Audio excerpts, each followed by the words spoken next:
అందరికీ నమస్కారం. Welcome to my channel. ఈ వీడియోలో ఏపీ ప్రభుత్వ ఉద్యోగ పెన్షనర్లకు ఆర్థిక ప్రయోజనాల చెల్లింపులు, వాస్తవ పరిస్థితులు, ఏపీ గవర్నమెంట్ ఎంప్లాయీస్ అసోసియేషన్ వివరణ.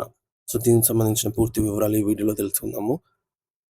వీడియో అయితే ఎక్కడే గానీ స్కిప్ చేయకుండా ఎండ్ వరకు చూసేయండి. అప్పుడే ఇన్ఫర్మేషన్ పూర్తిగా అర్థమవుతుంది. అలాగే వీడియో చూస్తున్న ప్రతి ఒక్కరు వీడియోకి లైక్ చేయండి ఫ్రెండ్స్. ఈ వీడియోని తోటి ఉద్యోగ పెన్షన్ మిత్రులతో అయితే షేర్ చేయండి. కొత్తగా మన ఛానల్ చూస్తున్న వారు ఇంకా ఎవరైనా సబ్స్క్రైబ్ చేసుకోకపోతే వెంటనే మన ఛానల్ని సబ్స్క్రైబ్ చేసుకోండి. సబ్స్క్రైబ్ చేసుకోవడం వల్ల నేను చేసే ప్రతి ఒక్క వీడియో మీ వరకు రీచ్ అవుతుంది. ఇక ఆలస్యం చేయకుండా వివరాల్లోకి అయితే వెళ్ళిపోదాము.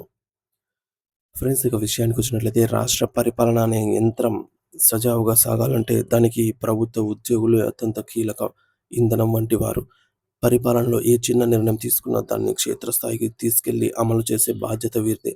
అయితే ప్రస్తుతం తెలంగాణ రాష్ట్రంలో ప్రభుత్వ ఉద్యోగులు ఊహించని రీతిలో ఒక పెద్ద పరిపాలన మరియు ఆర్థిక సంక్షోభం వారైతే ఆర్థిక సంక్షోభంలో చిక్కుకున్నారు. ఇది కేవలం నెలాఖరుకు అందే జీతాలకు సంబంధించిన చిన్న సమస్య మాత్రమే కాదు. ఏకంగా మొత్తం ప్రభుత్వ వ్యవస్థని కుదిపేస్తున్నటువంటి ఒక పెద్ద వ్యవహారం అని మనం చెప్పుకోవాలి. అసలు అక్కడ ఏం జరుగుతోంది? ఉద్యోగుల గుండెల్లో ఈ యొక్క ఆందోళన ఎందుకు మొదలైంది? ఇటీవల బయటపడినటువంటి కొన్ని అధికారిక మరియు అనధికారిక నివేదికల ఆధారంగా ఈ విషయాన్ని మనం లోతుగా అయితే చర్చించుకుందాము. మొదటగా ఇప్పుడు మనం తెలంగాణ ఉద్యోగ వర్గాల్లో అతిపెద్ద మిస్టరీగా మారినటువంటి అంశం పీఆర్సీ. పీఆర్సీ రిపోర్ట్ అన్నమాట.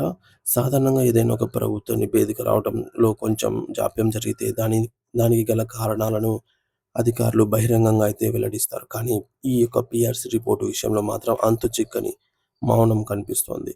అసలు ఆ నివేదిక సిద్ధమైందా అనేది అది ఎవరి టేబుల్ మీద ఆగిపోయింది అన్నదానికి కనీసం సమాధానం లేకపోవడం వల్లే లక్షలాది మంది ఉద్యోగుల్లో ఆందోళన మొదలైంది. అసలు పీఆర్సీ అంటే ఏమిటి? ఇది కేవలం ఒక మామూలు ఫైల్ కాదు.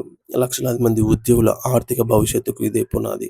మారుతున్న ఆర్థిక పరిస్థితులు మరియు రోజురోజుకు పెరుగుతున్న నిత్యావసర వస్తువుల ధరలను బట్టి ఉద్యోగుల జీతాల నిర్మాణాన్ని మార్చి పెంచే బాధ్యతను కమిషన్‌దే.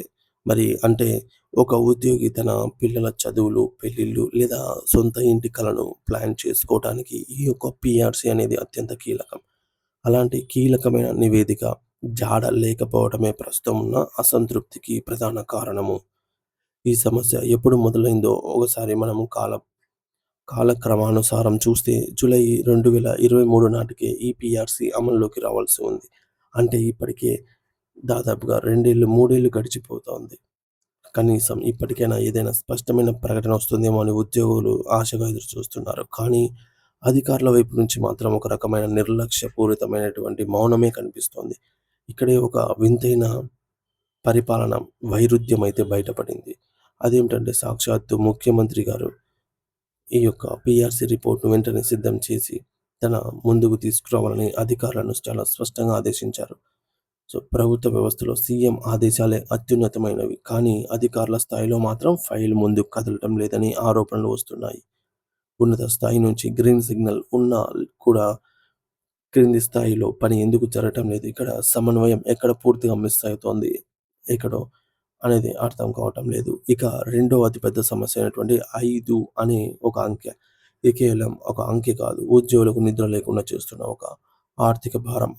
తెలంగాణ ప్రభుత్వ ఉద్యోగులకు పెండింగ్‌లో ఉన్నటువంటి డీఏలను ఇది సూచిస్తుంది.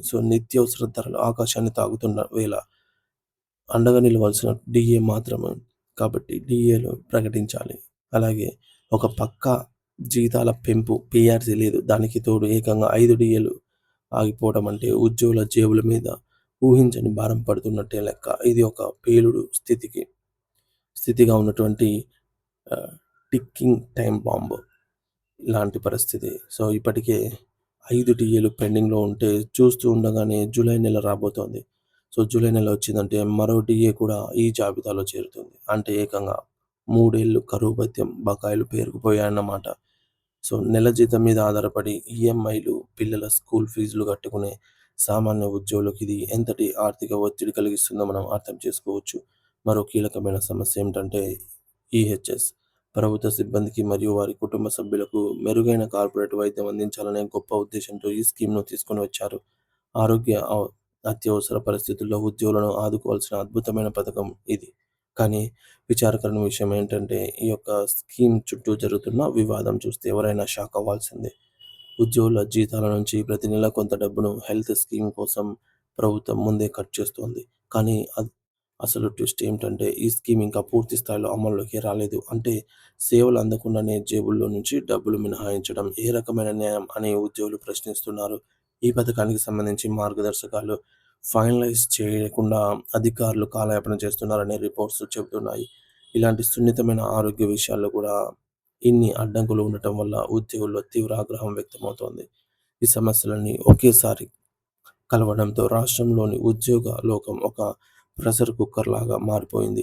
ఒకవైపు ఏడాదిగా ఊసేలేని పీఆర్సీ, మరోవైపు 6కు చేరుతున్న పెండింగ్ డీఏలు, ఇంకోవైపు సేవలు అందకుండానే డబ్బులు కట్ చేస్తున్న హెల్త్ స్కీమ్‌లు. ఇవన్నీ ఉద్యోగులను ఆర్థికంగా, మానసికంగా ఒత్తిడికి గురిచేస్తున్నాయి. అయితే ఇక్కడ మరో ఆశ్చర్యకరమైన విషయం ఏమిటంటే, ఉద్యోగుల కోపం ఇప్పుడు కేవలం ప్రభుత్వం మీద మాత్రమే లేదు. తమ కోసం పోరాడాల్సిన సొంత ఉద్యోగ సంఘాల మీద కూడా ఉంది. తమ సమస్యలను ప్రభుత్వం దృష్టికి బలంగా తీసుకెళ్లటంలో, అధికారులను నిలదీయటంలో ఈ యొక్క సంఘాల నాయకులు విఫలమయ్యారని సామాన్య ఉద్యోగులు సైతం భావిస్తున్నారు. మన గొంతుక కావాల్సినటువంటి వారే మౌనంగా ఉంటే మా పరిస్థితి ఏమిటి అనే భావనలో బలంగా వారిలో నాటుకుపోయింది. మొత్తానికి చూస్తే తెలంగాణలో ప్రభుత్వ ఉద్యోగుల పరిస్థితి ప్రస్తుతం అగమ్యగోచరంగా తయారైంది. ఏ సమస్య ఎప్పుడు క్లియర్ అవుతుందో తెలియదు. ఎవరిని అడిగితే పరిష్కారం దొరుకుతుందో అర్థం కాని అయోమయ పరిస్థితి నెలకొంది. ఈ యొక్క అయోమయం కేవలం ఉద్యోగుల పనితీరు మీద మాత్రమే కాకుండా వారి యొక్క ఆత్మవిశ్వాసం మీద కూడా దెబ్బ కొడుతోంది. సీఎం ఆదేశించినా సరే ఫైళ్లు ఎందుకు కదలటం లేదనే ప్రశ్నకు సమాధానం దొరకాల్సిన అవసరం అయితే ఉంది. సో పరిపాలన మళ్ళీ గాడిలో పడాలంటే బాధ్యతాయుతమైనటువంటి చర్యలు తప్పనిసరిగా తక్షణమే చేపట్టాలి. సో మొత్తంగా చూస్తున్నట్లయితే తెలంగాణలో పీఆర్సీ నివేదిక ఏడాదిగా జాప్యం జరుగుతోంది. దీనివల్ల వేతన సవరణ అనేది నిలిచిపోయింది. పెండింగ్‌లో ఉన్న 5 డీఏలు వెంటనే విడుదల చేయాలి. ఈ యొక్క జులైతో మరొక డీఏ కూడా పెండింగ్‌లోకి చేరుకోనుంది. ముఖ్యమంత్రి ఆదేశించినా సరే అధికారుల స్థాయిలో ఫైళ్లు కదలకపోవడం పరిపాలనా లోపాన్ని సూచిస్తోంది. ఈహెచ్ఎస్ కోసం జీతాల్లో కోత విధిస్తున్న పథకం పూర్తి స్థాయిలో అమలు కావటం లేదు. ఉద్యోగ సంఘాల నాయకత్వంపై సామాన్య ఉద్యోగుల్లో తీవ్ర అసంతృప్తి నెలకొంది. 3 ఏళ్లుగా బకాయిలు పేరుకుపోవడంతో ఉద్యోగ కుటుంబాలపై తీవ్ర ఆర్థిక భారమైతే పడుతోంది. సో దీనిపై మీరేమంటారు? ఖచ్చితంగా కామెంట్ ద్వారా అయితే తెలియజేయండి. Thank you for watching this video.